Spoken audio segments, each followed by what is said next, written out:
Riigi kulu ühistranspordi käigus hoidmiseks sõltub paljuski ka sellest, milline on kütuse hind maailmaturul. Erinevad koostööpartnerid, kes transporditeenust riigile pakuvad, on lepingutega võimalikud hinnatõusud fikseerinud. Seega on riik nüüd valiku ees. Kui soovida, et teenuse osutamine täies mahus jätkuks, on vaja leida lisaeelarvest 4,8 miljonit eurot. Hormuusis toimuva sõja tõttu on kütuse hinnad tõusnud. Esimeses kvartalis 11,5%, teises kvartalis 19,5%.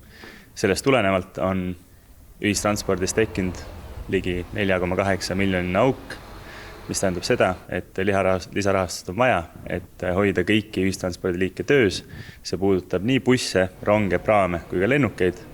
Ja praeguse seisuga, kui seda lisaraha ei anta, siis kütust osta ei saa, mis tähendab, et need transpordiliigid sõita ei saa ja see juhtub umbkaudselt detsembri alguses, novembri lõpus.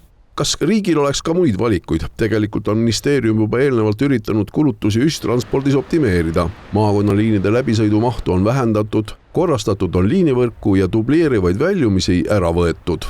Meie liiniveolepingud on seotud tarbijahindeksiga ja siis näiteks esimeses kvartalis Viljandimaal oli meil tarbijaindeks miinusega. See tähendab, et võrreldes eelmise aasta 4. kvartaliga ja selle aasta esimese kvartaliga meil hoopis liiniveo hind langes.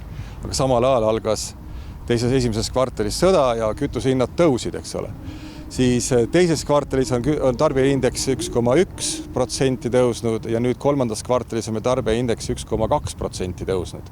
See tähendab seda, et meie selliseid tõuse eelarvet tehes ette ei näinud. Esimeses 2 kvartalis kütusehinna tõus oli mastaapne, nagu ma enne mainisin.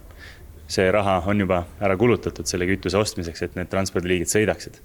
Ja lootes, et samaväärselt nüüd kütusehind mitte ainult ei kuku prognoositavale tasemele, vaid siis sama palju, kui ta läks kallimaks, muutuks ta veel kord odavamaks. Et sellist prognoosi me ei näe, seda ka Eesti Varude Keskus hindab, et ei tule. Elron on selleks aastaks saanud näiteks 48 miljonit eurot. Ka neil kahjuks sellest välja ei tule, kuigi ka raudteetranspordis on välja sõelutud madala täituvusega liinid. Neil oleks juurde vaja 1,6 miljonit eurot, mis aga saab siis, kui ei ole võimalik raha juurde saada. Kui meil tekib olukord, kus me peame liinivõrku vähendama, siis see on halb, sest siis saab keegi haiget. Kas praegu on juba pidanud vähendama? Ei, praegu ei ole pidanud vähendama. Me oleme hakkama saanud.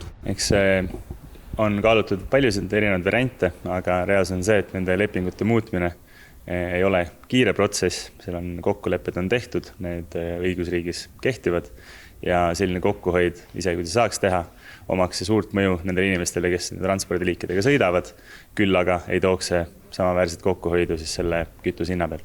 Võimalik lisaraha eraldamine tuleb valitsuses arutusele lähinädalatel. Järgmise 2027. aasta eelarve läbirääkimiste käigus on Regionaal- ja Põllumajandusministeerium ette näinud kõigi transpordiliikide dotatsiooniks 200 miljonit eurot.